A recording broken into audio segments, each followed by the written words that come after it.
There is something at the center of the Milky Way. Whatever it is, it has 4.1 million times the mass of the sun. It is very dense, so dense that stars are orbiting around it like comets going around the sun. That the center of the Milky Way orbits around this region in a way that is very peculiar and requires a very dense, massive object there. Astronomers have gathered together a worldwide network of telescopes and produced an image of the shadow of the event horizon around this thing. And the traditional belief is that this is a supermassive black hole. But now a team of researchers are proposing that it's not a black hole at all, but a blob of dark matter. Or specifically, a supermassive compact object composed of self-gravitating fermionic dark matter. Okay, so what is fermionic matter? So fermions are light subatomic particles like quarks, leptons. They make up most of the matter in the universe. Baryons, atoms, atomic nuclei, protons, neutrons. Regular stuff is made of fermions. And fermions fall under the Pauli exclusion principle. And we sort of mostly see this with neutron stars, that if you jam fermions close enough together, they refuse to be pushed together any further. So that's fermions. So what are dark matter fermions? Well, we know that 85% of the mass of the universe is something that we can't see. We can detect it through its mass, but it doesn't produce any electromagnetic radiation.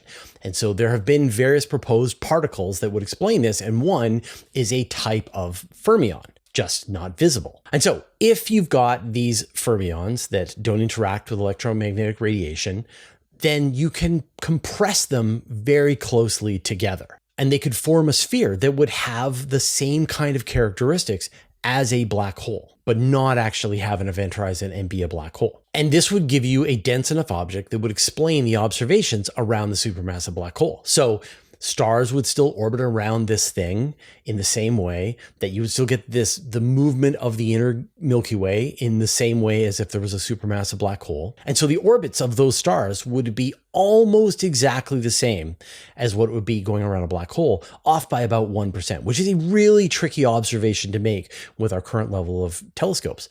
But there's something that you see with a black hole that you wouldn't see with a fermionic blob of dark matter, and that is the photon ring. Just outside the event horizon, they can orbit around the black hole, and this will create this sort of shell of light around the black hole.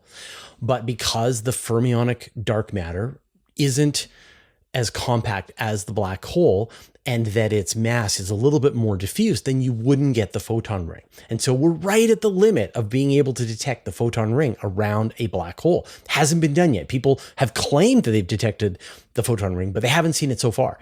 And so when a next generation of bigger event horizon telescope comes online and has the resolving power to actually be able to detect the photon ring around a black hole, that could tell us whether this thing is a black hole or whether it's actually a compressed mass of dark matter. And if it is dark matter, then that will help us explain what dark matter is in general, that the characteristics of this would also be the characteristics of a lot of the dark matter that's out there across the universe. So, it's an out there idea, but it's testable if you can detect the photon ring, and could help us explain a lot of ideas in cosmology and astrophysics. Now, if you found this interesting, this is just a small example of the space news coverage that we do every week. We do a weekly show called Space Bites that collects together many more stories like this. I'll put a link in the show notes to this week's episode of Space Bites if you want much more space news, and you can check it out and subscribe.